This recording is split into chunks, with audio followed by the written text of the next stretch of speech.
ከዕለታት ግማሽ ቀን በአሌክስ አብርሃም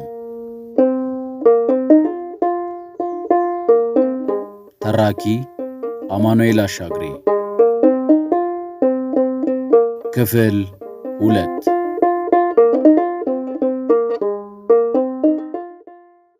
አስባለሁ ሁልጊዜ አስባለሁ አእምሮዬ እንደ ስፖንጅ መጥቶ የያዘው ትላንትናችንን ፈሳሽ ትዝታ አድርጎ እየጨመቀ ዙሪያዬን በጨቀየ ነበር ይከበዋል።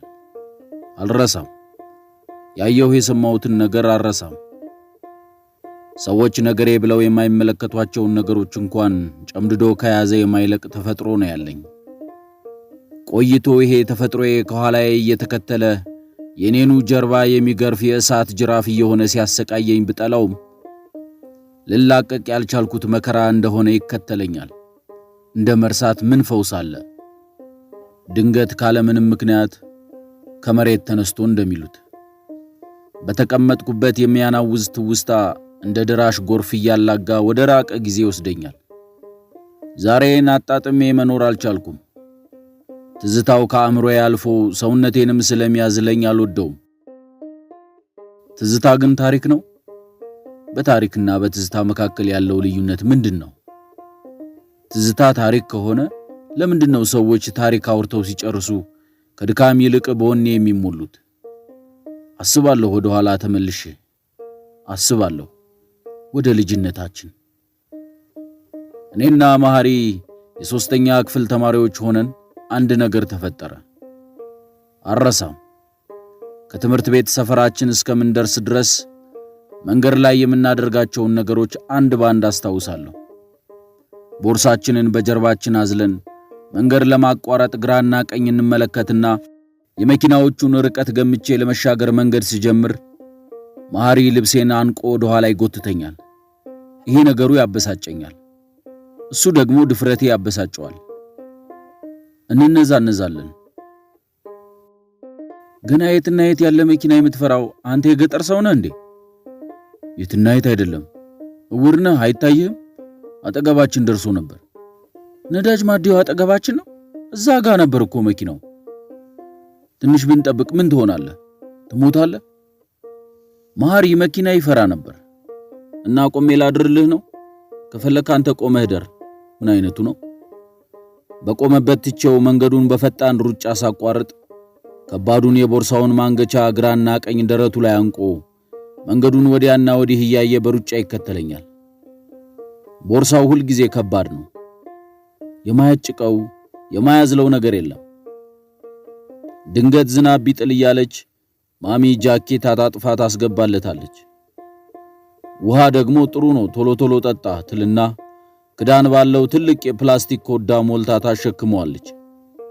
አንድም ቀን ግን ጠጥቶት አያውቅም። አንዳንዴ መንገድ ላይ እንራጭበታለን።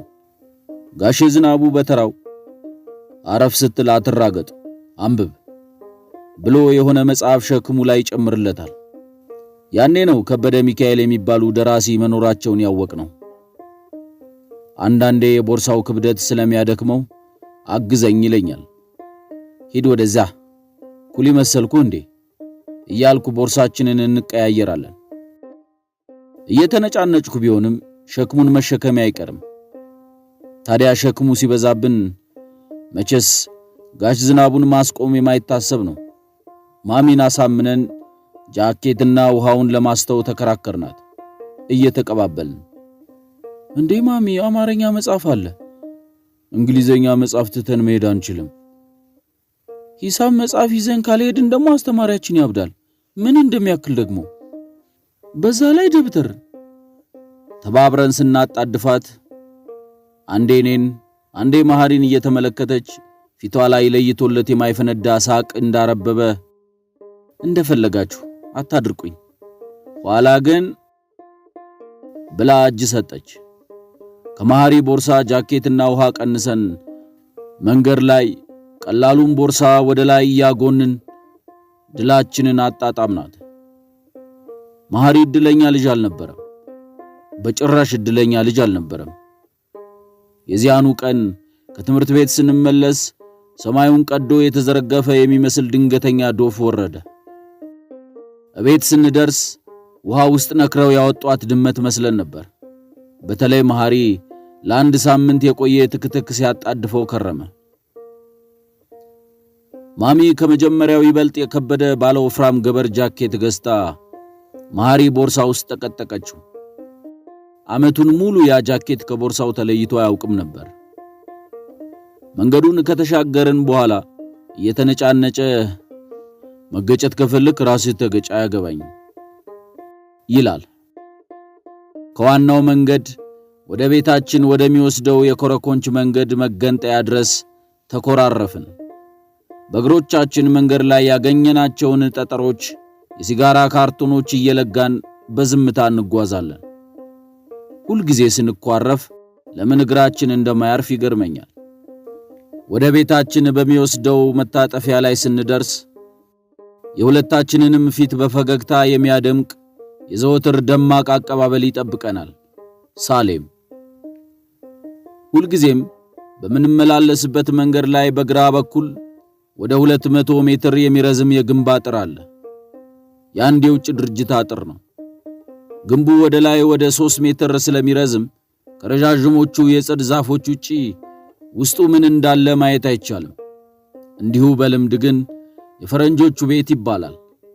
በተቃራኒ አቅጣጫ ባለው ትልቅ የብረት በር በኩል የካቶሊክ መነኮሳትን ልብስ የሚለብሱ ነጫጭ ራፊ ጨርቅ በፀጉራቸው ላይ ሸብ የሚያደርጉ ደረታቸውም ላይ ትልልቅ የብረት መስቀል የሚያንጠለጥሉ የፈረንጅና የሐበሻ ሴቶች አልፎ አልፎ ገባ ወጣ ይላሉ። አንዳንዴም በከባድ የፒያኖ ድምፅ የታጀበ የሕፃናት መዝሙር ከውስጥ ይሰማል። እኛ በምናልፍበት በኩል ታዲያ ግንቡ ላይ በደብዛዛ ቀይ ቀለም ሽንት መሽናት ነውር ነው፣ በሕግም ያስቀጣል የሚል ጽሑፍ ቢኖርም የግንቡ ጥግ ሽንት መሽኛ ነበር። የአጥሩ ስር ድንጋይ የተነጠፈበት 2 ሰው ብቻ ጎን ለጎን የሚያሳልፍ የእግረኛ መንገድ ነው። በዚያ ሲያልፉ የሚከረፋ የሽንት ሽታ ያፍናል። ልክ አጥሩ እንዳለቀ ወደ ግራ የሚታጠፍና ወደ ሰፈራችን የሚወስድ መንገድ አለ። በበጋ አቧራው እንደ ደመና ተነስቶ በቀስታ የሚንሳፈፍ ግራጫ ጉም የሚሰራ፣ ዝናብ ጠብ ካለ ደግሞ ጫማ የሚነጥቅ የዋልካ ጭቃ የሚነጠፍበት መንገድ። ታዲያ መታጠፊያዋ ጠርዝ ላይ ግንቡን ተደግፋ የቆመች ከላይ በፀሐይ የባዘተ ሰማያዊ ላስቲክ ጣል የተደረገበት የእንጨት ጉሊት አለች። መሃል ግንባሯ ላይ የቶ ምልክት የተነቀሰች ቀይ ሴት በደማቅ ጎድጓዳ የፕላስቲክ ሳህን የሞላ ለውዝ በትናንሽ መስፈሪያዎች የምትሸረችርባት፣ በክረምት ደግሞ የተጠበሰ በቆሎ የምትሸጥባት ጉሊት። ፊቷ በማዲያት የተጠቃ ቀይ ሴት ናት። ሁልጊዜ ቅዳሜ ቅዳሜ ደግሞ ይህችው ሴት እነ መሐሪ ቤት ልብስ ስለምታጥብና እንጀራ ስለምትጋግር እንደ ቤተሰብ ነበር የምንቀርባት። ጥድቄ ነበር ስሟ። ከተማ ስትገባ አስቀይራ ኢየሩስ አስባለችው። ይሄ ክፉ ዕድሌ ስሜ ላይ ተጣብቆ እየተከተለኝ እንደሆነ ብዬ ፈርቼ እንጂ እኔስ ጥድቄ ሲሉኝ ነው የምወደው ትላለች። ሕፃን ልጅ አለቻት፣ ሳሌም የምትባል። ከራስነቷ ጀምሮ እዚሁ መንገድ ላይ ያደገች፣ በፊት ይችን ሕፃን በቅፏ ይዛ ነበር ለውዝ የምትሸጠው። ሕፃኗ እዚያው መንገድ ዳር መዳህ ጀመረች። ምን ነው እዚህ ቆሻሻ ላይ አንሻት እንጂ ቢያምብሽስ ይላሉ መንገደኞች። እንደዚህ አይበሉ እንጂ አንዳንዶቹ መንገደኞች አለፍ ብለው ግንቡ ጥግ ሽንታቸውን ይሸኑ ነበር። እዚያው መንገድ ዳር ድክ ድክ ማለት ስትጀምር አረ እቺ ልጅ ሩጣ መኪና ውስጥ እንዳትገባብሽ ያዣት እንጂ እያለ አላፊ አግዳሚው ያንን ሁሉ ሟርት አልፋ ሳሌም አደገች። መንገደኛ ሁሉ ቆም ብሎ ሳያጫውታትና ሳይስማት የማያልፍ ቦግ ያለ ቅላት ያላት ሕፃን ነበረች። እንዲያውም አንዳንዴ ለከረሜላ መግዣ እያለ መንገደኛ ለሳሌም የሚሰጣት ሳንቲም እናቲቱ ከምትሸጠው ሳይበልጥ አይቀርም። ኑሮ ሲያባዝነው የዋለው መንገደኛ እንዲጫወትባት መንገድ ላይ የተቀመጠች ውብ አሻንጉሊት ነበር የምትመስለው። መንግስት ግብር ከፋዩን ህብረተሰብ ዘንባባ ተከልኩ አልጸደቀም፣ አበባ ተከልኩ ደረቀ፣ በመንገዱ ስታልፉ በዚች ውብ እንቦቀቅላ ነፍሳችሁ ደስ ይበላት ብሎ ያስቀመጣት። ሳሌም እኔና መሐሪን ገና ከሩቅ ስታየን በሚቅለጨለጭ ሳቋ ታጅባ ወደኛ ትሮጣለች። እናቷ ቀስ ያረቀስ እያለች ባይኗ ትከተላታለች። በየተራ እንስማታለን። መሃላችን ገብታ በማይገባን ቋንቋ ትኮላተፋለች። እጅና እጇን ይዘን ኦፕ ኦፕ እያለች ወደ እናቷ እንወስዳታለን። አንዳንዴ ትተናት ወደ ቤታችን ስንሄድ ካልወሰዳችሁኝ ብላ መንገድ ላይ በደረቷ ተኝታ ታለቅስ ነበር። እኔና መሐሪ ለውዝ አሰፍረን በየኪሳችን እንይዝና ለሳሌም እናካፍላታለን። ለለውዙ አንከፍልም። ለጋሽ ዝናቡ እንዳትናገር አስጠንቅቀን በዱቤ እንወስዳለን። ያው ቅዳሜ ልብስ ለማጠብ እነ መሐሪ ቤት ስትመጣ ማሚ ምን ይሻላቸዋል እነዚህ አንበጣ የሆኑ ልጆች እያለች ትከፍልልናለች። ሳሌምን የዱቤ ለውዛ ስለምደናት ገና ሲሰፈር መሬት ላይ በቂጧ ዘርፍጥ ትልና ቀሚሷን ዘርግታ ታመቻቻለች። ለውዙን እንደ ድሮ ጥሬ ቀሚሷ ላይ እንበትንላታለን። በትንንሽ እጆቿ እየለቀመች ትቆረጥማለች። አንዳንዴ አንዲት የለውዝ ፍሬ ታመልጣትና ያችን ለመያዝ ስትነሳ የቀሚሷ ላይ በሙሉ መንገድ ላይ ይበተናል። ብዙ ጊዜ ለውዟን ከያዘች ቻው ስንላት እንኳን ቀና ብላ አታየንም። ሐሳቧ ለውዙ ላይ ነው። አንቺ ቻው ባያቸው እንጂ ትላለች እናትየዋ በሐፍረት። ምስኪን የገጠር ሴት ናት። እየተሳሳቅንና ለውዛችንን እየቆረጠምን ወደ ቤታችን እናዘግማለን። ለውዝ አበላላችን በራሱ ትንሽ ትርኢት ይመረቅበት ነበር። ገለባውን አራግፈን ወደ ላይ እንወረውረውና አፋችንን ከፍተን እንጠብቀዋለን። ብዙውን ጊዜ ብንካንበትም አልፎ አልፎ ግን ከጥርሳችን ጋር እየተጋጨ አለያም አፋችን ስቶ መሬት ላይ ይወድቃል። አንስተን መብላታችን አይቀርም። ብዙ ጊዜ የሚሰተው መሐሪ ነበር። ጥርሳም ስለሆንክ ነው እለዋለሁ። መላፋት እንጀምራለን። እንዲህ ነበር ደርሶ መልሳችን።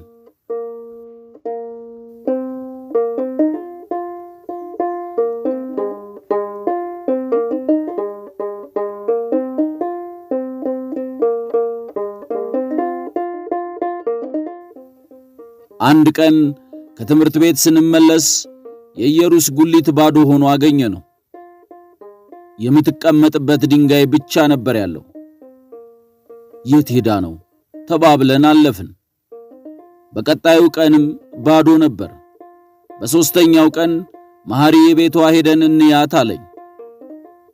ደብተሬን አስቀምጬ ተመለስኩና መሐሪን ስጠራው ማሚ ነገ ቅዳሜ እንያትና ካልመጣች ትሄዳላችሁ ብላናለች አለኝ። ሐሙስና ዓርብ መሆን አለባቸው ቀናቶቹ። ምክንያቱም በቀጣዩ ቀን ማሚ እንዳለችው ጥድቄና መሐሪ ቤት መጣ ነበር። ገና በጧቱ መሐሪ ቤታችን መጣና ሁልጊዜ ሲጨነቅ እንደሚያደርገው እጁን ያፍተለተለ ባሏ ደብድቧት ነው የጠፋችው አለኝ። ማን? ጥድቄ መጣች እንዴ አልኩት። ራሷ ናት ለማሚ እያለቀሰች ነገረቻት። ፊቷ ሁሉ እንዳለ አባብጧል፣ ጥርሴ ተነቃንቋል ብላለች። ጧት መጣች ልብስ ልታጥብ። ማሚ ግን እንዲህ የሆነሽማ አታጥቢም ምናምን ብላት ቁጭ ብለው እያወሩ ነው። እንዳለ ብታይ ፊቷ በሞላ አባብጧል። በቢላዋ ሊያርዳት ነበር፣ አምልጣ ጎረቤት ተደበቀች። አረ መሐሪ ሲያወራ በፍጥነት ነበር። ልክ እሱ ራሱ ሲደበደብ አምልጦ በሩጫ የመጣ አይነት። ሁልጊዜም ሲጨነቅ ወይ ሲፈራ እንደዚህ ነው አወራሩ። ተያይዘን ወደ ቤታቸው ሄድን። ገና በሩ ላይ ስንደርስ ሳሌም ኦፕ ኦፕ እያለች ወደኛ እየሮጠች መጣች።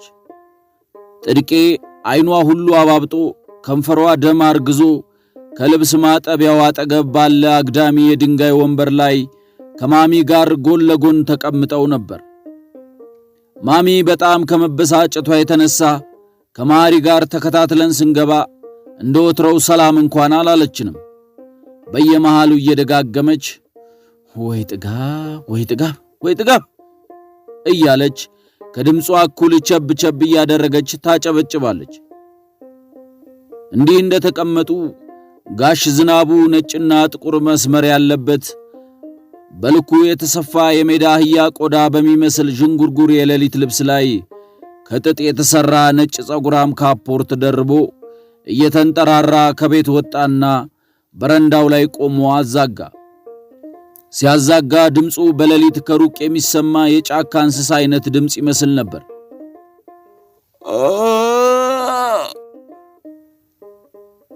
ጎሽ ተነስቷል አለች ማሚ። እሱን እየጠበቁ ነበር። ማሚ ወደ በረንዳው መጣች። እኔና ማህሪ ደረጃው ላይ ተቀምጠን ከሕፃኗ ጋር እየተጫወትን ስለነበር እንድታልፍ ጠጋ አልንላት። እዚያው ደረጃው ስር እንደቆመች ጋሽ ዝናቡን ሽቅብ እያየች ይሄ ባለጌ የሰራውን አየህ አለች። ማን ነው አለ ኮስተር ብሎ ወደ ጥድቄ እየጠቆመች። ባልተብየው ነዋ አለች። ጋሽ ዝናቡ ጥድቄን ገና ያኔ ያያት ይመስል ደህና አደርሽ አላት። ከተቀመጠችበት ተነስታ ጎንበስ ቀና እያለች እግዚአብሔር ይመስገን ጋሼ ደህና አደሩ አለች። እንዲህ ሕግ ባለበት ሀገር እንደ እባብ ቀጥቅጦ ጎረቤት እኮ ነው ነፍሳን ያተረፈው። ነይ ወደዚህ ያሳየው አለች ማሚ። እንደዚህ ቀን ስትበሳጭ አይቻት አላውቅም። ጥድቄ ቀረብ አለች። ስትራመድ ታነክስ ነበር።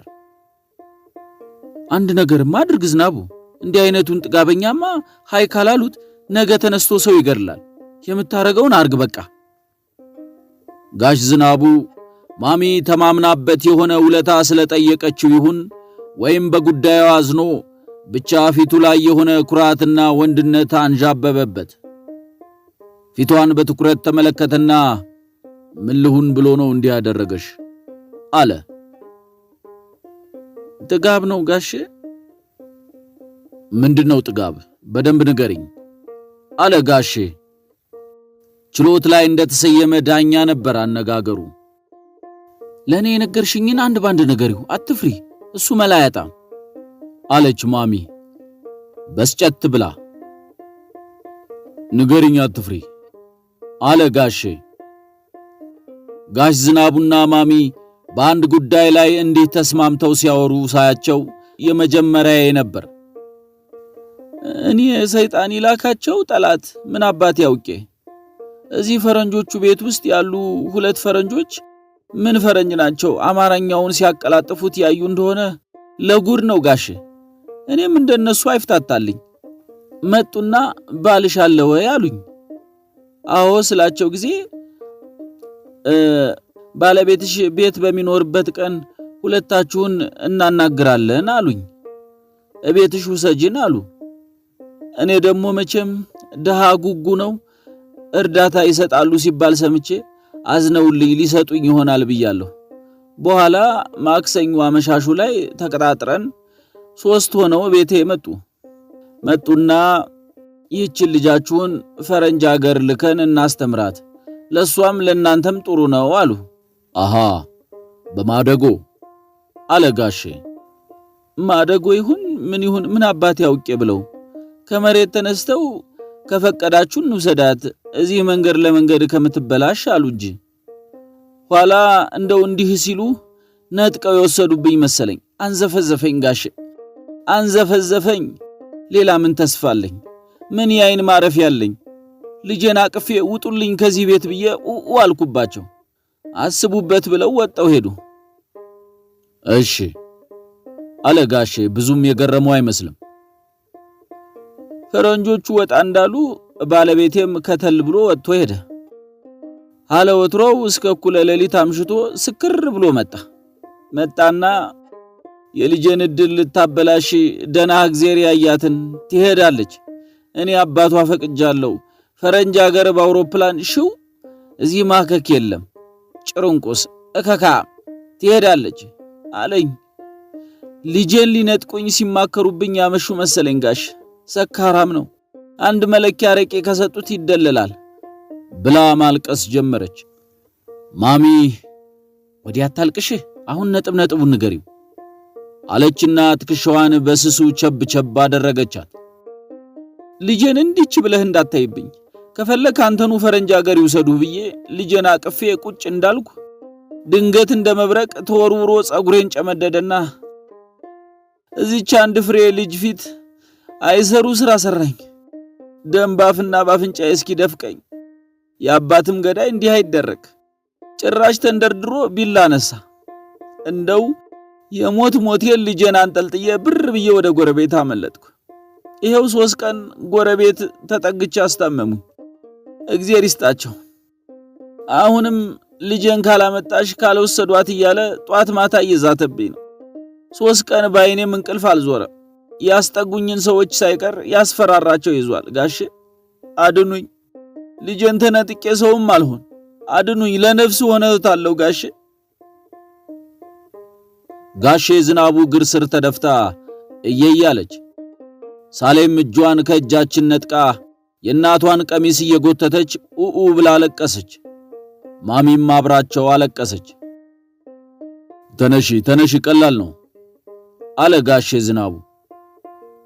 እውነቱን ነው ጋሼ፣ ነገርኩሽ እኮ ተነሽ፣ ቀላል ነው። አንቺው ካልፈለግሽ በስተቀር እኛ እያለን ልጅሽን ማንም አይወስዳትም። ኧረ እኔ አልፈልግም። ልጄን ከሚወስዱብኝ ነፍሴን ይውሰዷት። አመልካች ጣቷን እንደ ቢላ ቀስራ የራሷን አንገት እንደምታርድ አይነት ከረከረችው።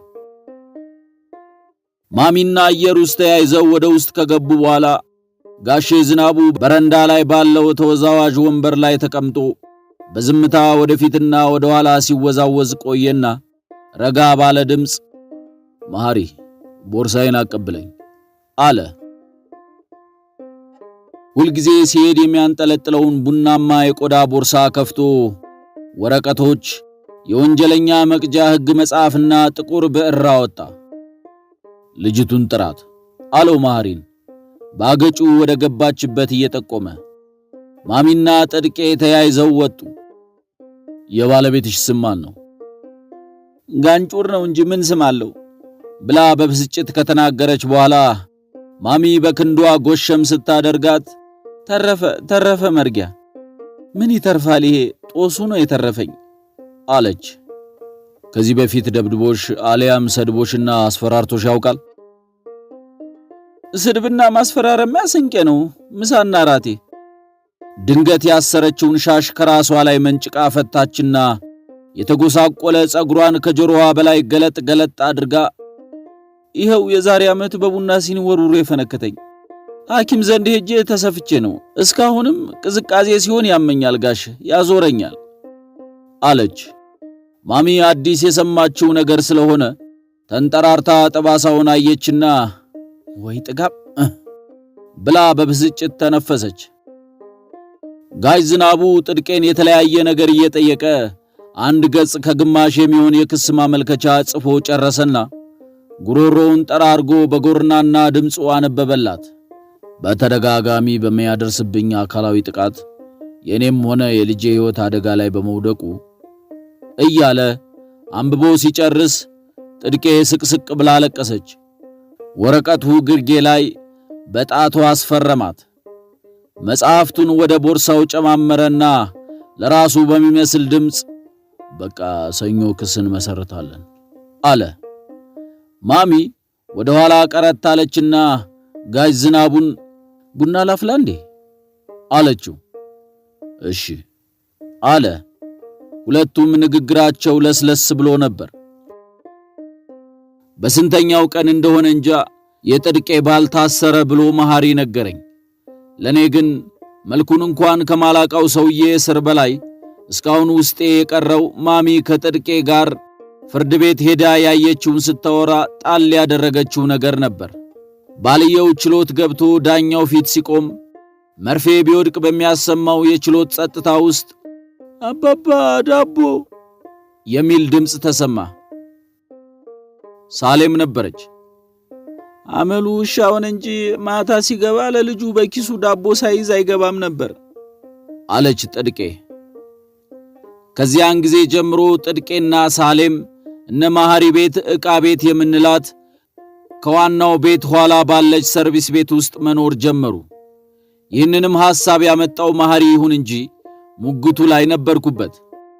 ለመጀመሪያ ጊዜ እኔና መሐሪ አገር ምድሩ ያወቀው ዳኛ ጋሽ ዝናቡ ፊት በድፍረት ቆመን የራሱን ቤት ለአንዲት ድሃ ያካፍል ዘንድ የሞገትንበት ሞግተንም ያሸንፍንበት ፋይላችን ነበር። ዝም ብሎ ሲሰማን ቆየና ጥሩ ጠበቃ ወጣችሁም የለ እንዴ ጃል ብሎ ፈቀደ። ያኔ ሳሌም ዕድሜዋ ከ2 ዓመት አለፍ ቢል ነበር፣ ቢበዛ 2 ዓመት ከ5 ወር። አባቴ ጎበዝ አናጺ ነበር። ከአናጺነት የካኪ ቱታው ውጪ የክት ልብስ ሲለብስ ይጨንቀዋል። በተለይ ጋቢ ሲለብስ አንዴ ከትከሻው እየተንሸራተተ ሌላ ጊዜ መሬት ለመሬት እየተጎተተ ያስመርረው ነበር። የፈለገ ቢዘንጥና ቢታጠብ ልብሱ ላይ የተለጠፈ አሊያም ጸጉሩ ላይ የተሰካ አንዳች የእንጨት ፍቅፋቂ አይጠፋም። ብዙ ማውራትና ብዙ መቀመጥ አይሆንለትም። በሕይወቱ ዘለግ ያለ ነገር አወራ ከተባለ ወይ ስለ ዕቁብ ነው፣ ካልሆነም ስለ እንጨትና ሚስማር መወደድ ነው። ዘወርወር ያለ ወሬ በቀላሉ የሚረዳ ሰው አልነበረም። ነገሩ ሁሉ አጭርና ቀጥ ያለ ነው። ይህን ነገሩን እኔ በወድለትም እናቴ ግን ሁል ጊዜ ምን ቢያደርጉት ይሻላል ይሄ ሰው ነገር መዘንኮር እያለች ትበሳጭበታለች። ታዲያ እንደ ሁል ጊዜው በእናቴ አስገዳጅነት ጧት ተነስቶ ቤተክርስቲያን ደረስ ብሎ መመለሱ ነበር። በር ላይ ቆሜ እጁን እያስታጠብኩት ነው። እንደው ከስብከቱ ሁሉ የማይዋጥልኝ ይሄ ክርስቶስ አናጢ ነበር የሚሉት ነገር ነው። ታዲያ ቢሆን አንተ ምንህ ተነካ? ስራህን ተሻማህ ሆ አለች እናቴ። እኔ ምን ይነካል? እንደው የመምሪያ አፈወርቅ ነገር ቢገርመኝ ነው እንጂ እሳቸው አልጻፉት፣ መጽሐፉን ነው የሰበኩት። አባቴም ዝም ብሎ ቆየና በድንገት ክርስቶስ መምህር ነበር ቢሉን አይደለም እንዴ ይሄው ቄስና መምህሩን ሁሉ የምንፈራና የምናከብር እና አለች እናቴ ሐሳቡ አልያዝ ብሏት። አናጢ ነበር ካሉ ለምን አናጢ አያከብሩም ታዲያ? መምህር አፈወርቅ ራሳቸው የሚያከራዩትን 2 ክፍል ቤት የሰራሁበትን የላቤን ዋጋ እስካሁን መች ከፈሉኝ?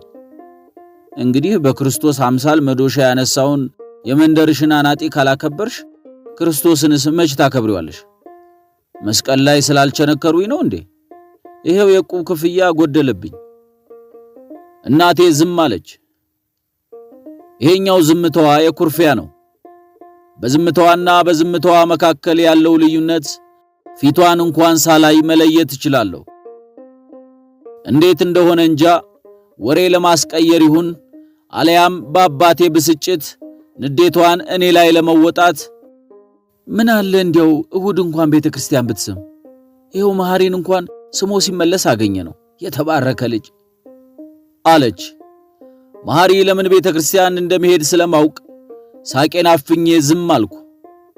በቤተክርስቲያን ሰበብ ወጥቶ ከሮሃ ጋር እሁድ ጠዋት ይገናኛሉ። ዛሬም አብረው ነው ያገኟቸው። እናቴ ስለተበሳጨች ንጭንጭ ብላለች። ብትሆንስ ታዲያ አብረው ነው የሚማሩት? እሱማ እንዲያው ግን የግርማ ልጅና የዝናቡ ልጅ አብረው ሳይ ንሳቴ የማያሳስበው ያሳስባል።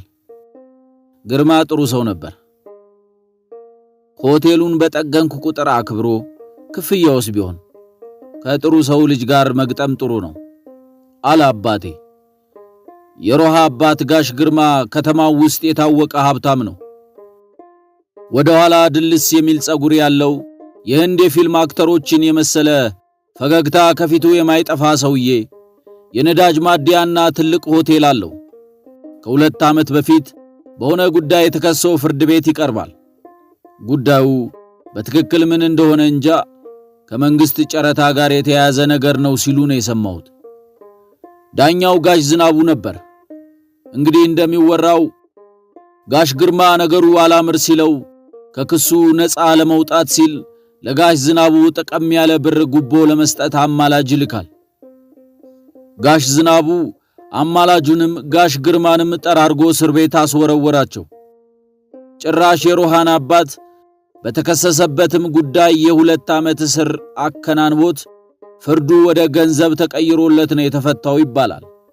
ሮሃና መሐሪ ታዲያ የአባቶቻቸውን ታሪክ ለአባቶቻቸው ትተው የጦፈ ፍቅር ውስጥ አሸሸ ይላሉ። ሮሃ አባቷ ለመሐሪ ቤተሰቦች ያለውን ጥላቻ ስትገልጽ ታዲያ እየሳቀች እንዲህ ትላለች። መሐሪ እኛ ቤት ሽማግሌ ቢልክ ዳዲ ገና ሊያገባኝ የጠየቀው የጋሽ ዝናቡ ልጅ መሆኑን ሲያውቅ ሁሉንም ነው የሚረሽናቸው። እኛም እንዲህ ነበር የምናስበው። ጋሽ ዝናቡ መሐሪ ሴት ማፍቀሩ ብቻ ሳይሆን የጋሽ ግርማን ልጅ ማፍቀሩ ቢሰማ ለዚህም ነበር ያንን ሁሉ ጊዜ መሐሪና ሮሃን በመከላከል ያልተቀጠርኩ አጃቢ ሆኜ መክረሜ። ይገርመኛል። 2 ሰዎች በቀን 4 ጊዜ የሚገናኙባት ጠባብ ከተማ ውስጥ መሐሪና ሮሃ በፍቅር ናውዘው ከተማውን ሲያካልሉ ፈጣሪ የደመና አምዱን አውርዶ ጋርዷቸው ይሁን አሊያም የመገናኛ ሰዓታቸውንና የማለፊያ መንገዳቸውን ሳይቀይር ስንዝር በስንዝር ሰከንድ በሰከንድ አጥንቼ በዚህ ሂዱ በዚያ ተመለሱ የምልኔ ፎርሙላ የሰርቶ ብቻ 2 ዓመት አካባቢ ለሚሆን ጊዜ ከሁለቱም ቤተሰቦች አይን ተሰውረው ነበር። እንደዛ ነበር የማስበው። ይሄ ፍቅር የሚባል ነገርማ ዙሪያውን የሚያደነግዝ ነገር ሳይኖረው አይቀርም። የመሐሪስ እሺ ይሁን። ሮሃ እንደ ሰንደቅ ዓላማ ከየትና የት ማንም የሚለያት ልጅ ወይ የጋሽ ግርማ ቆንጆ የሚሏት እንዴት ከወረኛ አይን ተሰወረች እያልኩ አስብ ነበር።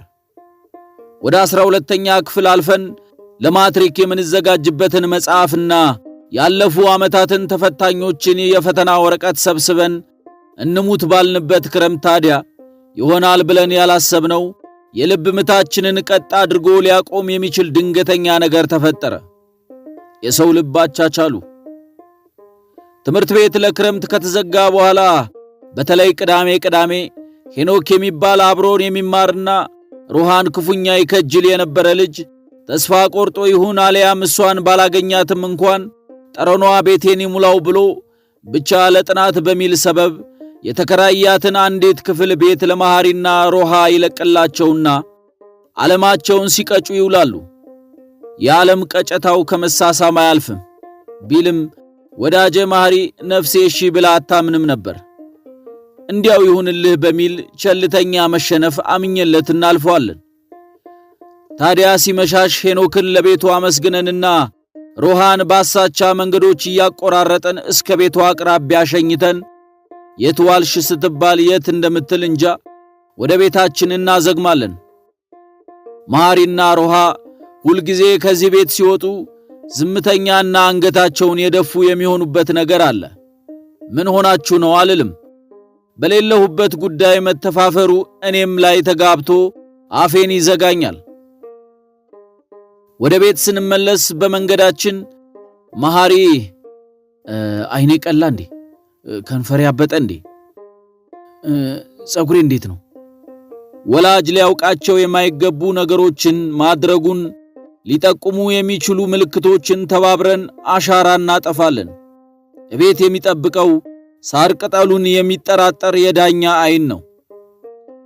የዚያን ቀን ቅዳሜ ማታ መሐሪ ግባና ሰላም ብላቸው ትሄዳለህ ብሎ ገፋፍቶኝ ሁልጊዜ ራሳቸው ቤት ውስጥ ብቻውን መግባት ለምን እንደሚፈራ አይገባኝም።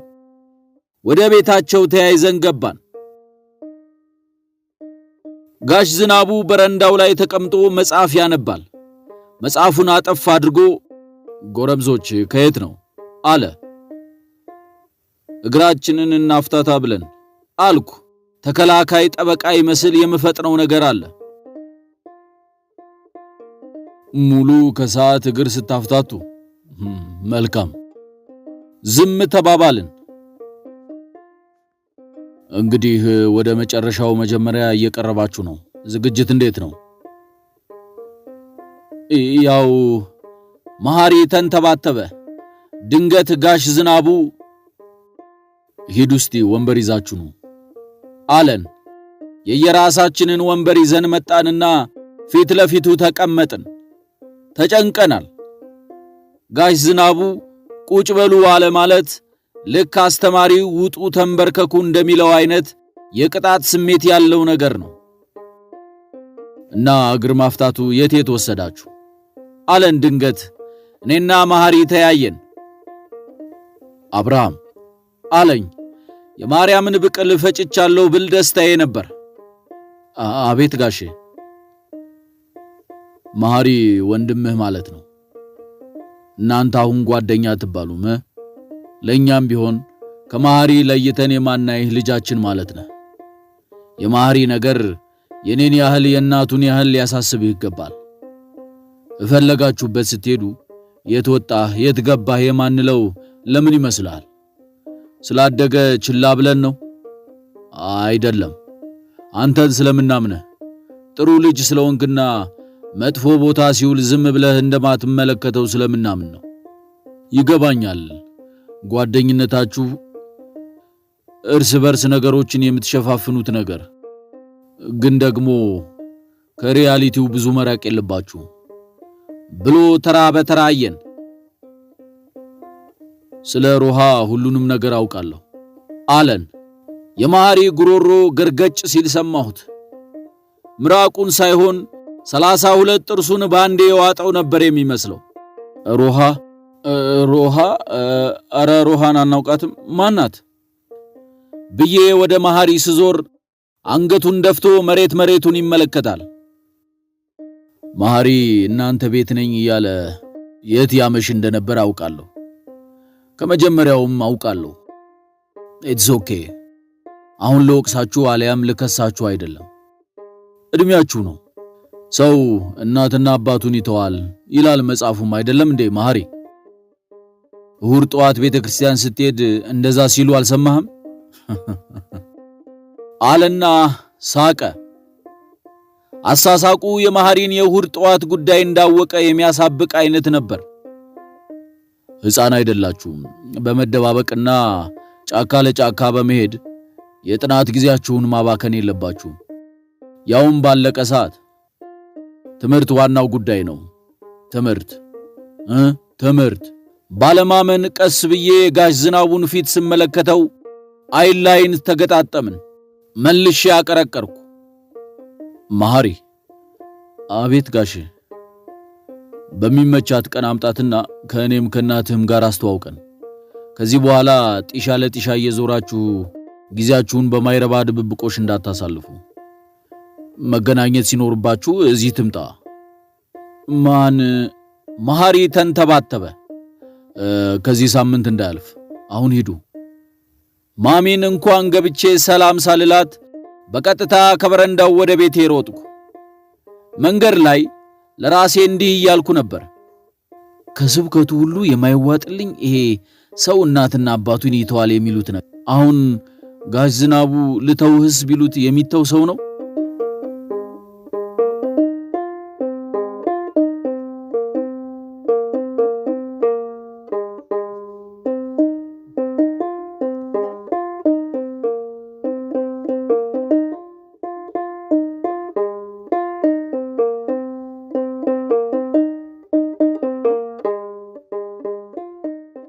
እነዚያ ለማትሪክ የተዘጋጀንባቸው ወራት አለፉ። ፈታኝ 6 ወራት በወረቀት ዋሻዎች ውስጥ የመነንባቸው፣ የዓለምን ዕውቀት ሁሉ ከወረቀት ማህፀን ልናዋልድ ማርያም ያልንባቸው የምጥ ወራት። እንደ ሰዓት ቦምብ እያንዳንዷን ደቂቃ በጭንቀት የቆጠርንባቸው። ግን ደግሞ ልክ እንደ ምጥ ከአእምሯችን አብራክ የሚወለደውን ነገ በሚያጓጓ ተስፋ የጠበቅንባቸው በጣት የሚቆጠሩ ወራት። ሌላ ዓለም አልነበረንም፣ ሌላ ህልም አልነበረንም። ገነት የት ነው ቢሉን፣ ዩኒቨርሲቲ መግቢያው በየት በኩል ነው ቢሉን፣ በዚህ በቆለልነው ወረቀት በኩል ባዮች ነበርን። ዕውቀት አልነበረም አይኖቻችን ሲቃርሙ የነበሩት። በኬሚስትሪና ፊዚክስ በሂሳብና እንግሊዘኛ ተመስጥሮ የተዘጋ የገነት ቁልፍን መክፈቻ ተአምር እንጂ። ይሄም ቆይቶ ገባኝ። ዘግይቶ አይባልም መቼም። የሚበዛውን ጊዜ የምናድረው እነ ማህሪ ቤት ነበር። ያቺ በመስኮቷ የግቢውን አበቦች ስትጋብዘን ችላ ብለን ወረቀት ላይ ያቀረቀርንባት የማህሪ መኝታ ቤት ከአራት ግዑዝ ግድግዳ የተሰራች ክፍል ሳትሆን እኛን ልትወልድ በበኩሏ በምጥ የምትናጥ የብሉኬት ማህፀን ነበረች። ማሚ ሌሊቱን ሙሉ አንዴ ቡና አንዴ ሻይ ያፈላች ወዳለንበት ክፍል ብቅ ትልና እንደ ደከመው ሰው አልጋ ጫፍ ላይ ቁጭ ብላ ትንሽ አረፍ እያላችሁ እንጂ ችክ አትበሉበት ትለናለች። በኋላ ስንቀልድ ማትሪክን አብረሽን ተፈተንሽ እንላት ነበር። ያንን የሚቅጨለጨል ወርቃማ ማሰሪያ ያለውን የማይሰራ ሰዓት የምታስርበትን ግራ እጇን ወደ ላይ ቀስራ እናሸንፋለን ትለናለች። ማሚ ሰዓትሽ ለምን አይሰራም? ማሰሪያውን አታዩትም? እያረጀ ነው። እንዲህ ያለው ሰዓት ዓመትን እንጂ ደቂቃና ሰዓትን አይቆጥርም ትልና ቅሬታ ያረበበበት ፈገግታዋን አሳይታን ተነስታ ትሄዳለች። ምን ማለቷ ነው አላለም። የሚያሳስበን ብዙ ጉዳይ ነበር። ጋሽ ዝናቡ በእነዚህ ወራቶች ባህሪው ተለሳልሶ አልፎ አልፎ ቀልድ የሚያወራ አባት ሆኖ ነበር። ጋሽ ዝናቡ ቀልድ ጣል ሲያደርግ ደም ስራችን እስኪወጣጠር ድረስ ጣር የሚመስል ሳቅ ነበር የምንስቀው። ከቀልዱ ይልቅ ስምንተኛው ሺህ የቀረበ እየመሰለን ሳይሆን አይቀርም። እንዲሁ ጋሽ ዝናቡ መቀለዱ አያስቅም። አንድ ቀን ማሚን እንዴ ጋሼ መቀለዱ ሁሉ ጀመረኮ ስንላት ይሄ ሥራው ኮስታራ አደረገው እንጂ ድሮማ ጥርስ አያስከድንም ነበር አለችን። ማህሪ ታዲያ ከዚያ በኋላ በሆነ ነገር ሲጨናነቅ ሳቃቸውን ድሮ ጨርሰው እኛን ያጨናንቁናል ይላል። ጋሽ ዝናቡ ለምሳ ወደ ቤት ካልተመለሰ በቀን አንዴ እየደወለ እሺ ጥናት እንዴት ነው እያለ ይሰልለናል። ያን ሰሞን ሥራ ይበዛበት ስለነበር ተዘዋዋሪ ችሎት የሚባል ነገር ብዙ ባያገናኘንም አምሽቶ ሲመጣ በቀጥታ ወደ ክፍላችን ብቅ ይልና በሩ ላይ ቆሞ ያንኳኳል። እንደ ማሚ በርግዶ አይገባም፣ እንዲያውም ወደ ውስጥ አይገባም። መረ እንዴት እየሄደ ነው ይለናል። አፋችን እየተንተባተበና ቃላት አፋችን ላይ እየተጋጩ ጥሩ ነው ምንም አይልም እንላለን። አይዞን ብሎ ተመልሶ ይሄዳል። አርብ ታዲያ እዚያው በር ላይ እንደቆመ ዋሌቱን ከኋላ ኪሱ ያወጣና ድፍን 50 ብር መዞ በሩ ስር የቆመች የመጽሐፍ መደርደሪያ ጫፍ ላይ አስቀምጦልን ይሄዳል። ብዙ ጊዜ ሮሃን እንጋብዝበታለን። በተረፈው ለሳሌምና ለማሚ ኬክ እንገዛላቸዋለን። ሁለቱም ኬክ ይወዱ ነበር። ማሚ ኬክ በእኛ ጊዜ ቀረ እያለች፣ ሳሌም ነገም ኬክ እንበላለን እያለች ትዝታና ተስፋን ዛሬ ላይ እንጋብዛለን። ሮሃ ቅዳሜ ቅዳሜ እነ ማህሪ ቤት መምጣት ከጀመረች ሰነባብታ ነበር። በጋሽ ዝናቡ ወታደራዊ ትዕዛዝ መሠረት በስንት ክርክርና ፍርሃት ማህሪ አይሆንም ብሎ በኔው ውትወታ ነበር አምጥተን ካስተዋወቅናት በኋላ ከእኛም በላይ ቤተኛ ሆና ቁጭ አለች። በምን ቀን ነው ያስተዋወቅናት እስከምንል። በተለይ ማሚ ልክ እንደ ልጇ ሚስት ነበር አቀባበሏ። ታዲያ ማህሪን ለብቻው እንደዚህ ስለው እና ሚስት ናትና ይለኛል። ማሚም ፊት ይሁን ጋሽ ዝናቡ ፊት ሮሃ በመጣች ቁጥር ግን ሁልጊዜ ያፍራል። ፍቅረኛው ቤቱ መምጣቷ ብዙ ምቾት የሰጠው አይመስለኝም። እውነቱን ለመናገር እኔም የሮሃ ነገር ምቾት ነስቶኝ ነበር። አስተዳደጓ ይሁን አሊያም ተፈጥሮዋ ሮሃ ፍርሃት የሚባል ነገር ያልፈጠረባት ልጅ ነበረች። ከልክ ያለፈ ነፃነቷ በመሸማቀቅ ጭብጥ ላከልነው ለኔና መሐሪ በቀላሉ የሚለመድ ነገር አልሆን ብሎን ተቸግረን ነበር።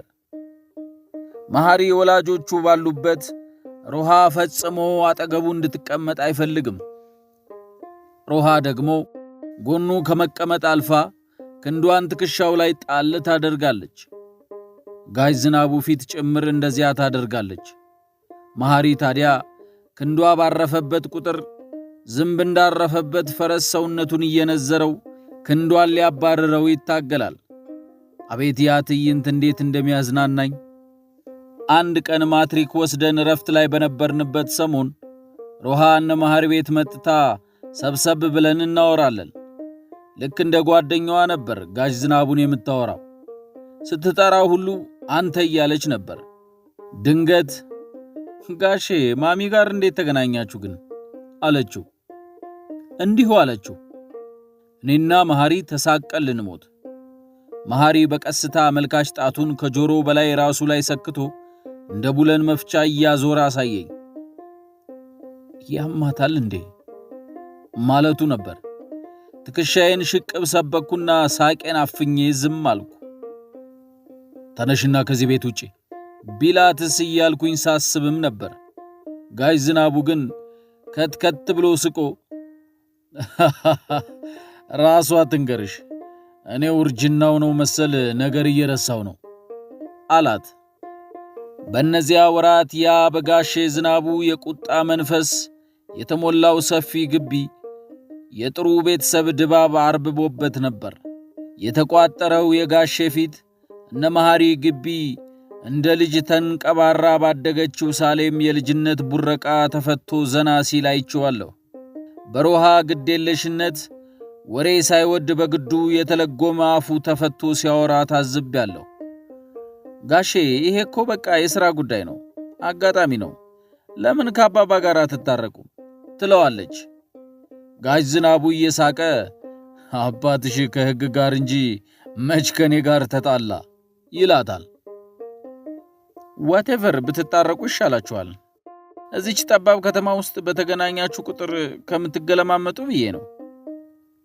ጋሼ እያያት ይስቃል። አንድ ቀን ታዲያ ጋሼ ለኔና ለመሐሪ ሮሃ ጥሩ ልብ ያላት ልጅ ናት እንዳታስቀይሟት ብሎን አረፈው። መሐሪስ እሺ እኔ ምን ቤት ነኝ እያልኩ ተገረምኩ። አድናቆቱ ወደ ማሚም ተጋብቶባት ነበር። ሮሃዬ ድንጋይ የምታናግር ተጫዋች አሉ እንጂ የኛ ዝጎች ማልጎምጎም ብቻ ወይ ፈታ ብለው አያወሩ አለች ወደ እኔና ወደ መሐሪ እያየች። ሮሃ ታዲያ አረጋሼ እንደምታካብዱት አይደለም፣ ደስ የሚል ፈታ ያለ ሰው ነው ትለናለች። እኔና መሐሪ በአንድ አፍ ያልተያዘ ብለን እንሳሳቃለን። የዚያ ሰሞን የ12ኛ ክፍል የአማርኛ ፈተናችን ላይ የነበረ ጥያቄን እያስታወስን ጥያቄ ቁጥር 17 ያልተያዘ ዳሽ ሀ መያዝ አለበት፣ ለ ግልግል ያውቃል፣ ሐመርኋ መያዙ አይቀርም፣ መ ሁሉም መልስ ነው። ይቺ ለ የሆነች ልጅ ጋሽ ዝናቡን ዘና ያለ ሰው ነው አለችን። የዚያ አዚማም ግቢ ሌላዋ ድምቀት ደግሞ ሳሌም ነበረች። ማሚና ጋሽ ዝናቡ አንድ መሐሪን ብቻ ወልደው የረሱትን የልጅ ሳቅ እንደገና እያስታወሰች በትዝታ የምታነጉዳቸው ውብ ፍጥረት ግቢው ውስጥ ቢራቢሮዎችን ተከትላ ስትቦርቅ ጋሽ ዝናቡ የሚወዛወዝ ወንበሩ ላይ ተቀምጦ በፈገግታ ይመለከታታል። ማሚ ብቅ እያለች ቀስ እንዳትወድቂ ቃቢዳ ትላታለች። ቃቢዳ ነበር የምትላት። ሳሌም የምትበላው ከመሐሪ ጋር የምትቀመጠው ከመሐሪ ጋር የመሐሪ ነገር ሞቷ ነበር። እኔና መሐሪ 12ኛ ክፍል መልቀቂያ ፈተና ስንወስድ ፈረንጆቹ ቤት በተቋቋመ አንደኛ ደረጃ ትምህርት ቤት ውስጥ የ5ኛ ክፍል ተማሪ ሆና ነበር። ሰማያዊ አጭር ባለማንገቻ ቀሚስ፣ ጉልበቷ ድረስ በሚደርስ ነጭ ካልሲ ለብሳ ገና በዚያ ዕድሜዋ ወገቧ ላይ የደረሰ ጥቁር ጸጉሯ ቁጥርጥር ተሰርቶና ጫፉ ላይ በቀይ ቢራቢሮ ቅርጽ ባላት የጸጉር ማስያዣ ተይዞላት ማሚ ነበረች ብዙ ጊዜ የምትሰራት። በተራመደች ቁጥር እንደ ጅራት እየተወዛወዘ ስትሄድና ስትመጣ እስካሁን አይኔ ላይ አለች። እስከ ዛሬ እንደ ሳሌም አይነት ቆንጆ ሕፃን አይቼ አላውቅም። ስለመወዳትም እንደሆን እንጃ በዚያ ላይ አፏ ዝም የማይል ፈጣንና ወረኛ ነበረች። ስታድግ ምኞቷ ዶክተር መሆንና መሐሪን ማግባት እንደሆነ ለማሚ ነግራታለች። ካቶሊኮች ትምህርት ቤት ከገባች በኋላ ግን ምኞቶቿ ወደ 3 ከፍ ብለው ነበር። ዶክተር መሆን፣ መሐሪን ማግባትና የካቶሊክ መነኩሴ መሆን። ሮሃ ይሄን ስትሰማ እየሳቀች ይቺ ካሁኑ ቁልት ያደረጋት ልጅ መሐሪን ማሚ እንኳን እንደሷ የትወጣ የትገባ አትለውም እኮ እኔን ስታይ እንዴት ፊቷ እንደሚቀያየር ትለናለች። አረ ሕፃን አደለች እንዴ ምን ታውቃለች ይላል መሐሪ። አንዳንዴ ሮሃና ሳሌም ይከራከራሉ። ሮሃ ድምጿን ቀንሳ ማሚ እንዳትሰማት ሳሌም መሐሪ የኔ ባል ነው ይዤው ሄዳለሁ እሺ ትላታለች። እባክሽ የኔ ባል ነው ብትፈልጊ ሌላ ግቢ፣ ሌላ ሰው የለም ይሄው አብልሽና ግቢው ትልና ወደ እኔ ትጠቁማታለች። በኀፍረት ዓይኔን የማሳረፍበት ይጠፋኛል። ሮሃ እንደ ቀልድ በጀመረችው ክርክር እንደ ትልቅ ሰው በሳሌም ትበሳጫለች። አንቺ ሕፃን ነሽ፣ ባል ምን ያደርግልሻል ትላታለች ፍጥጥ ብላ። ያስጠናኛል፣ የቤት ላይ ይሰላልኛል፣ ኬክ ይገዛልኛል። አንቺስ ባል ምን ያደርግልሻል? ይህቺ ሕፃን አይደለችም ትላለች ሮሃ። ቅድም ሕፃን ነሽ አላልሽኝም? እናቷ ጥድቄ እዚያው ካቶሊኮች ትምህርት ቤት በጽዳት ሠራተኝነት ተቀጥራ ጠዋት ወጥታ ማታ ነበር የምትመለሰው። እንዲህ ነበረ ግቢው። እንዲህ ነበር ያ ከሰፈሩ በትልቅነቱ በረዥም የግንብ አጥሩ እንደ ደብር የሚፈራው የጓደኛዬ መሐሪ አባት የዳኛ ዝናቡ አውላቸው ቤት። ግቢው ውስጥ የነበሩ ዕድሜ ጠገብ ግዙፍ ዛፎች ላይ ወፎች ጎጆአቸውን ሰርተው ይሰፍሩበት፣ ቢራቢሮዎቹም ግቢውን በሞሉት አበቦች ላይ ያንዣብቡ ነበር። ግዙፉ የብረት በር የሚያስፈራ ዳኛ ሳይሆን ሕግ ራሱ ነፍስ ዘርቶ የሚኖርበት የሚመስል ግቢ። እዚያ ነው ያደግነው። አናጺው አባቴ በገዛ እጆቹ ካቆማት ባለ 2 ክፍል የጭቃ ቤታችን በላይ ይሰብሰብ ቢባል ከልጅነት እግሮቼ ዳና እስከ ጉርምስና መዳፌ አሻራው መገኛው እዚህ ግቢ ውስጥ ነበር። ከቤታችን እስከዚህ ግቢ በተዘረጋው አቧራማ መንገድ ላይ የታተሙት የጫማዬ ዳናዎች ቢቀጣጠሉ ሰው አልረገጣቸውም ብለው ካስተማሩን ፕላኔቶች አንዱን ነክተው በተመለሱ። ግን ከመንገዱ ይልቅ ልቤ ላይ ነበር እያንዳንዱ እርምጃዬ በጋለ ብረት ማኅተሙን የተወው።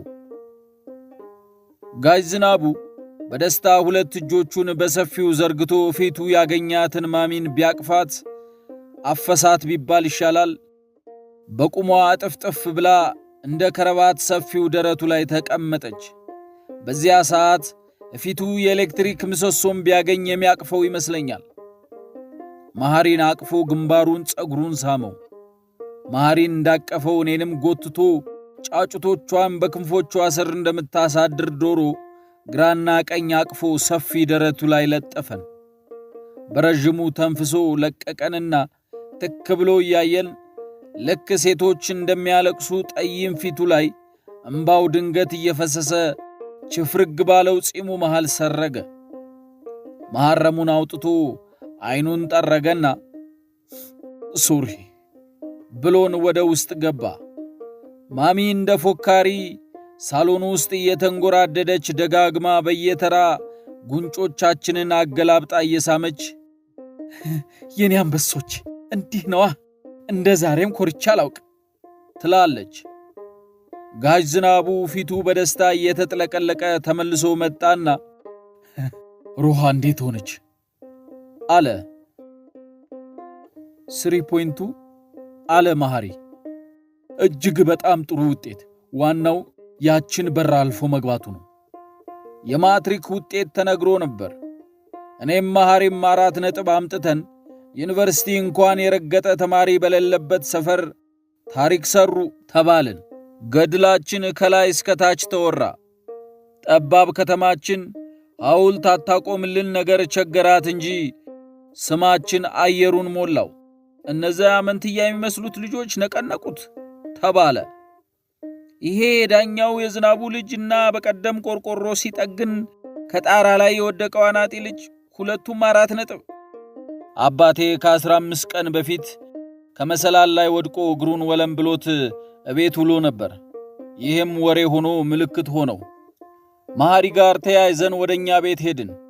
እቤት ስንደርስ እናቴ ደስ ብሏት በእልልታ ተቀበለችን። ቀድማ ሰምታ ነበር። ወሬው ቀድሞንም ነበር። አገላብጣ ስማን ስታበቃ ወደ እኔ ዞር ብላ ታዲያ አሁን ዩኒቨርሲቲ ሌላ ሀገር ልትሄድ ነው ብላ ጠየቀችኝ። ድምጿ ውስጥ እምባ የሚያቀባብል ሊተኮስ የተዘጋጀ ለቅሶ ነበር። አባቴ ጋደም ባለበት ና ሳመኝ፣ ና የኔ ግስላ ብሎ ሳመኝ። መሐሪ ከዚያች ቀን በኋላ ለሳምንት ግስላው እያለ ያበሽቀኝ ነበር። አባባ ታዲያ እየሳመኝ እዚያው ላይ ዕቁቡን ተቀብሎ ስለሚገዛልኝ ምን የመሰለ ልብስ ነገረኝ። እናም በዚያው የዕቁብ ወሬ ሊጀምር ዳር ሲል እናቴ ገስጻ ወደ እኔ ውጤት መለሰችው። አይ አባባ በጣም እኮ ነው የምወደው። እንደው ዩኒቨርሲቲ ስለ ዕቁብ የሚያጠና ራሱን የቻለ የትምህርት ክፍል ቢኖርና አጥንቼ ከተማችን ትልቁን ዕቁብ በመሰረትኩለት እስከምል ድረስ በጣም ነው የምወደው አባባን። በምድር ላይ ተስፋ የሚያደርገው ብቸኛ ነገር ቢኖር ዕቁብ ነው። ልጄ ተምሮ ይጦረኛል የሚል ተስፋ እንኳን ያለው አይመስለኝም። አሁን ራሱ ልጅህ 4 ነጥብ አመጣ ከሚለው ዜና ይልቅ ልጅህ ዕቁብ ደረሰው ቢባል የእግሩን ወለምታ ረስቶ ዘሎ ሳይቆም ይቀራል። አባባና ዕቁብ ውጤታችንን በሰማን ልክ በ15ኛው ቀኑ ማሚና ጋሽ ዝናቡ ድል ያለ ድግስ ደግሰው ከመንደሩ ሰው እስከ ትምህርት ቤት አስተማሪዎቻችንና ጓደኞቻችን ድረስ ጠሩ። ከተማው ውስጥ ያለ ጠበቃና ዳኛም አልቀረም። እንዲያውም ጋሽ ዝናቡ ሮሃን እንዲህ አላት፣ እሺ ካለና ከመጣ ለአባትሽም ይሄንን መጥሪያ ስጪው ብሎ የሮሃ አባት እንዲገኝ ጥሪ ላከለት። ቢመጣም ባይመጣም እኛ እንቀውጠዋለን አለች ሮሃ። ጋሼ ታዲያ ፈገግ ብሎ እብድ የሆንሽ ልጅ በይ መጥሪያውን መስጠት እንዳትረሽ። እሰጠዋለሁ ብቻ የፍርድ ቤት መጥሪያ መስሎት አባቴን ከአገር እንዳታስጠፋው ጋሼ። ከዚያ በፊትም ከዚያ በኋላም እንደዚያ ሲስቅ አላየሁትም። የድግሱ ቀን ነጫጭ ፕላስቲክ ወንበሮች ግቢውን በመደዳ ሞልተው ሲታይ የግቢው ጥርሶች ይመስሉ ነበር። ያ ፈዛዛ ግቢ የሚስቅ አይነት። በቤቱ በረንዳ ላይ ትልልቅ ድምፅ ማጉሊያዎች ግራና ቀኝ ቆመው ግቢው ላይ የሰፈረውን የዝምታ አጋንንት ሊያባርሩ ከባህላዊ እስከ ዘመናዊ ዘፈን ይረጫሉ። ከበረንዳው ስር ተቀጣጥለው የተቀመጡና ነጭ ጨርቅ የለበሱ ረዣዥም ጠረጴዛዎች ላይ የተደረደረው ምግብ እንኳን ቢበሉት እያነሱ ቢደፉት የሚያልቅ አይመስልም። ከጠረጴዛዎቹ አለፍ ብሎ በቀይ የፕላስቲክ ሳጥን በብዙ መደዳ ቢራ ተከምሯል። ጋሽ ዝናቡ አዲስ ጥቁር ሙሉ ልብስ ለብሶና ጥቁር የቴክሳስ ባርኔጣውን አናቱ ላይ ደፍቶ በእንግዶቹ መሃል እየዞረ ብሉልኝ ጠጡልኝ ይላል። ማሚ በበኩሏ እንደዛ ቀን አምራ አይቻት አላውቅም።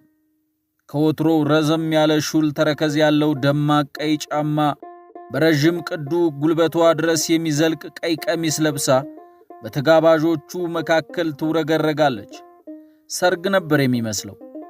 ሳሌም ከኋላዋ ማሰሪያ ያላት ነጭ ቀሚስ ለብሳ እንደ ትንሽ ነጭ ቢራቢሮ በሰው መሃል እየተሽለኮለከች መሐሪ በሄደበት ትከተለዋለች። ማረፊያዋም መነሻዋም መሐሪ ነው።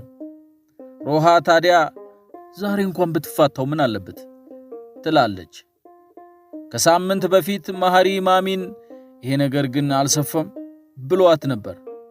ዝም በል ወደዛ፣ ይህንን የፈዘዘ ግቢ ምን ምክንያት አግኝቼ ባጫጫስኩበት ስል ነው የኖርኩት፣ ገና ስትዳሩ ደግሞ ብላ የሁለታችንንም ትከሻ ቸብ ቸብ አደረገችና እያለች ወደ ስራዋ ተመለሰች። እንዳለችውም ከማጫጫስ አልፎ በምግብና በመጠጥ በዘፈንና በዳንስ ግቢው አበደ። በዚያ ምሽት የኔና መሐሪ ስም እየተነሳ ጀብዷችን ሲወሳ መሸ። ዕድሜ ከተጫጫናቸው የፊደል አስተማሪያችን ከመምሬ ምስሉ ጀምሮ እስከ 12ኛ ክፍል መምህራኖቻችን ድረስ የቀለም ብልቃጥነታችንንና የነገይቱ ኢትዮጵያ በተስፋ የምትጠብቀን ወጣቶች መሆናችንን መሰከሩ። እንኳን እኛ አጉል ወጣቶች ዓለም ለምኔ ብሎ ለነፍሱ ያደረሰው እንኳን ቢሆን በእንደዚህ አይነቱ አጋጣሚ ሕዝብ ፊት ሲሞካሽና ሲደነቅ 2 ጭልፋ ኩራት፣ 1 የሾርባ ማንኪያ መታበይና ግማሽ የሻይ ማንኪያ ትዕቢት የተቀላቀለበት ጽንስ ልቡ ውስጥ መፈጠሩ አይቀርም። ደረቴ ሲነፋፋ ይሰማኝ ነበር። እንዲያው ድንገት ትን ብሎኝ ብሞት አገሪቱ አብራኝ ድፍት ብላ የምትቀር ከኔ ሌላ ሰው የሌለ መሰለኝ። ይባስ ብሎ በዚህ ስሜት ላይ ጋሽ ዝናቡ 2 የቢራ ጠርሙሶች ይዞ ወደ እኔና መሐሪ መጣና ደሽ ደሽ እያደረገ ከፈተ። ለዛሬ ብቻ ነው ብሎ ከማስጠንቀቂያ ጋር ሰጥቶን እየሳቀ ሄደ። እኔም መሐሪም ከዚያ በፊት አልኮል ቀምሰን አናውቅም፣ የመጀመሪያችን ነበር። ሮሃ ጋሽ ዝናቡ ገና ከመሄዱ እንደ መደነስ እያደረጋት መጣችና አይኔ ነው ወይስ ጋሽ ዝናቡ ቢራ ሰጣችሁ አለችን። ሁለታችንንም ጠርሙሳችንን ከፍ አድርገን ችርስ አልናት። ፍልቅልቅ እያለች ጠብቁኝ አለችና በሰው መካከል እየተሽሎከለከች ሄዳ ወዲያው ተመለሰች። ከላይ የምትደርበውን ጃኬት በእጇ ይዛ ነበር። አጠገባችን ደርሳ ገለጥ ስታደርገው ግን 1 ጠርሙስ ውስኪ ነበር። ጋሽ እንዳያይ ደብቄው እኮ ነው፣ እንቀምቅማ በቃ ብላ ሳቀች። ኖ አለ መሐሪ። አታከብድ ባክህ ብላ ዞር እያለች ጋሽ ዝናቡን እየተመለከተች ጠርሙሱን አፏ ላይ ለግታ ትንሽ ተጎነጨችና ለመሐሪ ያቀበለችው። ዞር ብሎ ተመለከተኝ። ፈገግ አልኩ። ተቀበላትና ቀመስ አድርጎ ፊቱን አጨፈገገ። እኔም ወጉ አይቅርብኝ ብዬ ከቢራው ልጠጣ ብሞክርም ሽታውና ምሬቱ አንዳች የማቅለሽለሽ ስሜት ስለፈጠረብኝ ቀስ አድርጌ ጠረጴዛው ስር ጣልኩትና ውስኪውን አንዴ ተጎነጨሁለት። ልክ እንደ እሳት ነበር ጉሮሮዬን እያንገበገበኝ የወረደው። ሮሃ ቀስ እያላችሁ ጠጡ ልጆች፣ እኔ ልደንስ ነው ብላን ጠርሙሱን ትታልን ግርግሩ ውስጥ ገባች። እኔ ውስኪውም ቢራውም ይቅርብኝ ብዬ ግርግሩን ስመለከት አመሸው። መሐሪ ግን ምሽቱን በሙሉ ጋሽ ዝናቡን በዐይኑ እየተከታተለ ዞር ሲልለት ከጠረጴዛው ስር የደበቀውን ውስኪ ሲፈልግ ቢራውን እያነሳ ሲለጋው አመሸ። ብዙ ሳይቆይ አፉን ያዝ ያደርገውና ሳቅ ሳቅ ይለው ጀመር። በመጨረሻ ተደብቆ ሲጠጣ የነበረው ልጅ የውስኪ ጠርሙሱን ከአፉ አድርጎ ይዞ እየተንጎራደደ እንደ መደነስም እንደ መስፈንም ይቃጣው ጀመር። ልቀማው ስሞክር ገፈተረኝና ስርዓት ብሎ አስጠነቀቀኝ። ልክ ዕድሜ ልኩን ሲጠጣ የኖረ ሰካራም ነበር የሚመስለው። መጀመሪያ አስቆይ ነበር። በኋላ ግን በራሱ ድግስ ቀጥ ብሎ ሄዶ ሄኖክ የሚባል በዚያ ክፉ ዘመን ሮሃ ጋር እንዲዝናኑ የኪራይ ቤቱን ቁልፍ ሲሰጠው የኖረውን የክፉ ጊዜ ወዳጃችንን ካልደበደብኩ ብሎ ሲጋበዝ ነገሩ መምረሩ ገባኝ። ምክንያቱ ደግሞ ሮሃ ጋር ለምን ደነሱ ብሎ ነበር። ሮሃ ፊቷ ተቀያየረ። መሐሪን ጎትታ ወስዳ ጠርሙሱን ቀማችና ባለጌ ነህ አለችው። ባለጌ? ኦ የኛ ጨዋ ብትፈልጊ አብረሹ ሂጂ። የሀብታም ልጅና የሀብታም ልጅ ቆይ ሲጀምር እንደዚህ ለብሰሽ የመጣሽው እሱን አትራክት ለማድረግ ነው? አይኑ በራሴ ቤት እፊቴ ግን ኔቨር። መሐሪ ሙሉ ለሙሉ ወደ ሌላ ሰውነት ተቀየረ፣ ወደ ማላቀው መሐሪ። ሮሃ በለበሰችው አጭር ቀሚስ ረዣዥም ውብ እግሮቿ እንደ ብርሃን አምድ ሲያበሩ ነው ያመሹት። ከኋላ በግማሽ ክፍት የሆነ ቀሚሷ ጥርት ያለ ሰውነቷንና የቀኝ ትከሻዋን አጋልጦ ብርሃን ባረፈባት ቁጥር ቀይ ሰውነቷ ያንጸባርቅ ነበር። እንኳን የሩቅ ሰው እኔ ራሴ ዓይኔን ከሷ ላይ መንቀል እስኪ ከብደኝ ድረስ አምሮባት ነበር። ገና ስትገባ እኛ ሞዴል አልጠራንም ብዬ አድንቂያት ነበር። ልክ መድረክ ላይ እንደቆመች ሞዴል ወገቧን ይዛ ዞር ዞር እያለች ልብሷን እያሳየችኝ ለጥምቀት ያልሆነ ቀሚስ ይበጣጠስ። ማሚና ሮሃ የምሽቱ ድምቀቶች ነበሩ። ታዳሚው ከዓይን ያውጣችሁ እስከሚል መሐሪ ድርጊቱ ስላስደነገጠኝ ይዤው ልገባ ስሞክር እጁን ነጥቆኝ በንቀት ከእግር እስከ ራሴ እየተመለከተኝ ምንድነህ አንተ? የኔ ሞግዚት ነው ወይስ የሷ ደላላ? ይሄ ብልግና ነው፣ ስርዓት ያዝ። ምንድነው ብልግና? ብልግና የምትሉት? ቆይ አንተ እኔን ባለጌ የምትለኝ አንተ ማን ሆነ? ያ ሙሰኛ አባቷ ስንት ከፈለ? ከእኔ ለያት ብሎሃል? መልስልኛ። እንዲያውም ስንት ዓመት ስደበቅ የኖርኩት ምን ስለሆነ ነው? ሂድ ንገረው። ደግሞ ተጠርቶ ያልመጣው ማን አባቱ ስለሆነ ነው? የእሱ አሮጌ ሆቴልና እኔ አሮጌ ነዳጅ ማደያና አሮጌ መኪናና አሮጌ ምናምን የሚገርመኝ መሰሉ እንዴ? መሐሪ ነኝሽ፣ መሐሪ ዝናቡ አውላቸው። ሐሳቡን ሳይጨርስ ወደ ሮሃ ዞሮ እንዲህ ለብሰሽ ምን ለብሰሽ ተራቁተሽ የመጣሽው? ሳይጨርሰው ጋሽ ዝናቡ ከየት እንደመጣ ሳላየው ድንገት ደርሶ የመሐሪን ክንድ አፈፍ አደረገውና ግማሽ መግፋት በተቀላቀለበት ማባበል ወደ ቤት ሊወስደው ቢሞክር ጭራሽ ወደ ጋሽ ዝናቡም ዙሮ ጋሽ ቆይ አትክፈኝ፣ አሁን ሕፃን ልጅ አይደለሁም። የዚችን አባት ጠርተዋል አይደል? ማንን መናቁ ነው ያልመጣው? የታሰረው በራሱ ጥፋት እንጂ። ጋሼ መሐሪን እየገፋ ወደ ቤት ወሰደው። ሳሌም ተጨንቃ ከኋላቸው የመሐሪን ቲሸርት ይዛ ተከትላቸው ገባች። ሮሃ ግራ በመጋባት ትንሽ ቆማ ሲገቡ አየቻቸውና ድንገት ፊቷን አዙራ ወደ ግቢው በር በቁጣ መራች።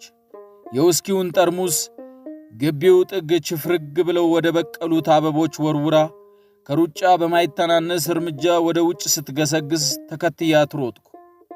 ሮሃ ትንሽ ጠጥቷል፣ የሚናገረውን አያውቅም። አምፋይን። ዝም ብዬ ከጎኗ መራመድ ቀጠልኩ። ከግቢው እንደወጣን ኮረኮንቹ አላራምዳት ስላለ ጫማዋን አውልቃ በእጇ አንጠለጠለችውና በባዶ እግሯ መንገድ ጀመረች። ስትራመድ ትንሽ ትንገዳገድ ነበር። ብዙ ጠጥታለች። የተቀባችው ሽቶና ከሰውነቷ ላይ የሚተነው የአልኮል ሽታ ያፍናል።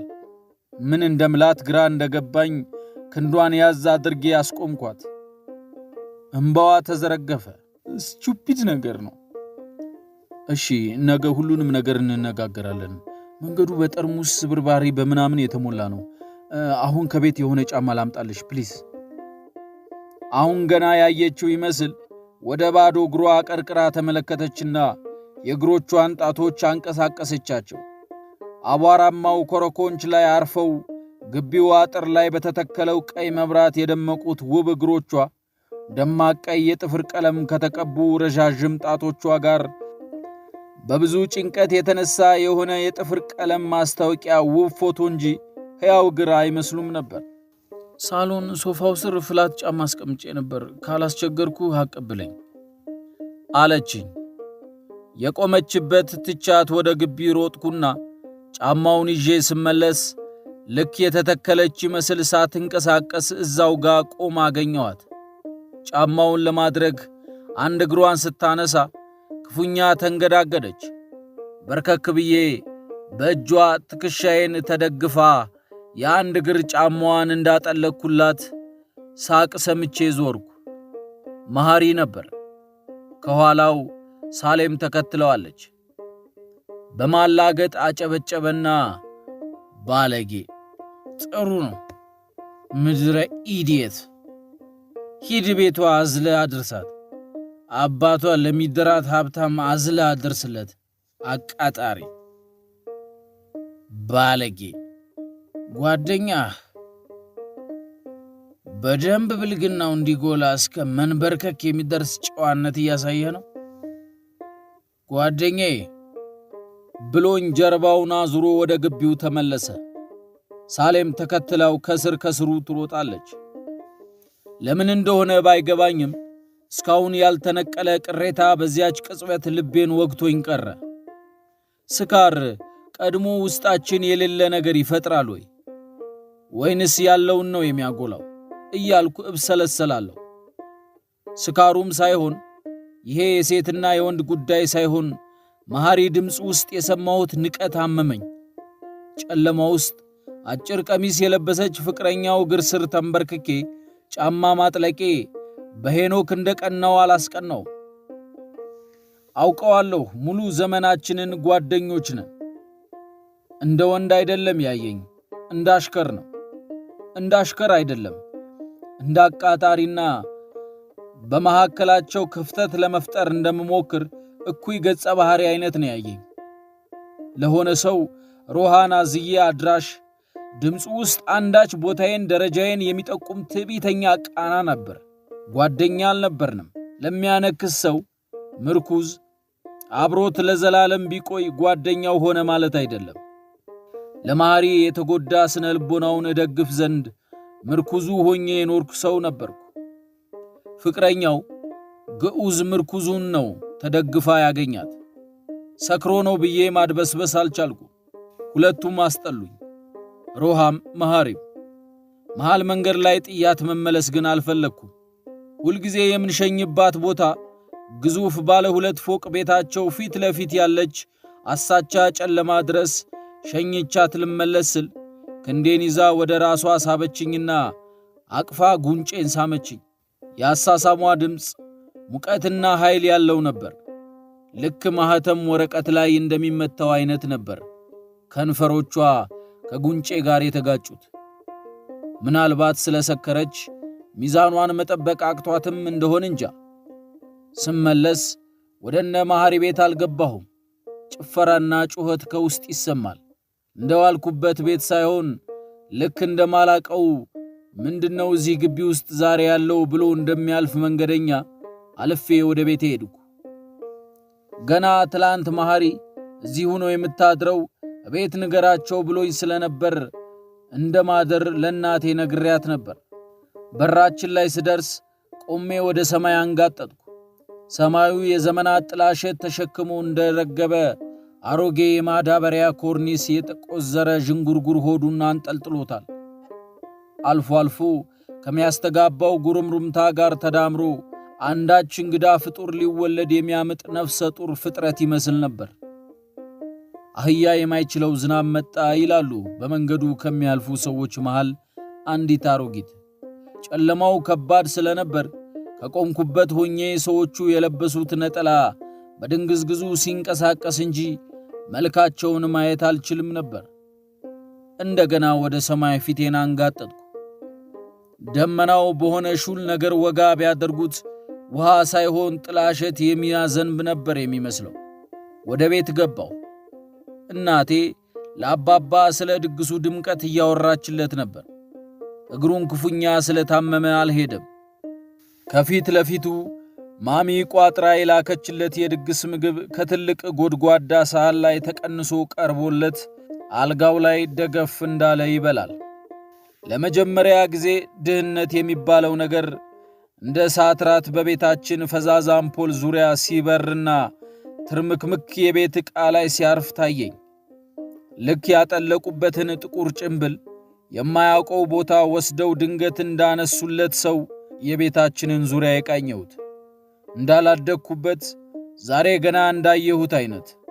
እናቴ ታዲያ እንዲህ አለችኝ፣ ውይ መጣህ እንዴ? የምታድር መስሎኝ። ደሞ ጉንጭህ ላይ የምን ቀለም ነው? በመዳፌ ጠረኩት። የሮሃ ሊፕስቲክ ነበር። ወደ መኝታዬ አልፌ ከነ ልብሴ አልጋዬ ላይ በጀርባዬ ዘፍ አልኩና ተንጋልዬ ተኛሁ። ከሁለቱ ክፍሎች የውስጠኛዋ ላይ የተዘረጋች የሽቦ አልጋ ናት መኝታዬ።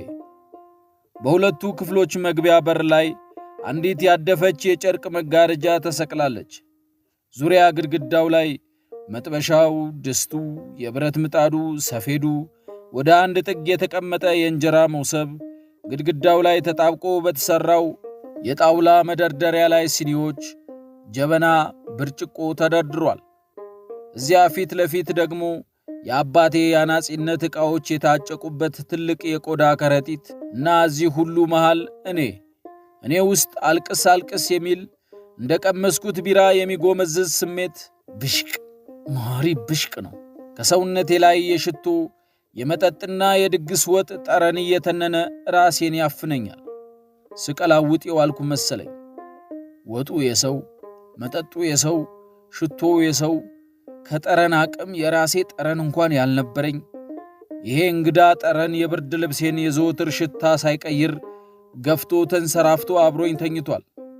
ቀስ በቀስ የወጡና የመጠጡ ጠረን እየቀነሰ የሽቶው ጠረን እየገነነ መጣ። የሮሃ ሽቶ። በእንቅልፍ ከመውደቄ በፊት ለመጨረሻ ጊዜ እንደ ሰመመን የታየኝ የሮሃ ውብ እግሮች ነበሩ። ከነደማቅ ቀይ ጥፍር ቀለማቸው አቧራ መንገድ ላይ እያበሩ።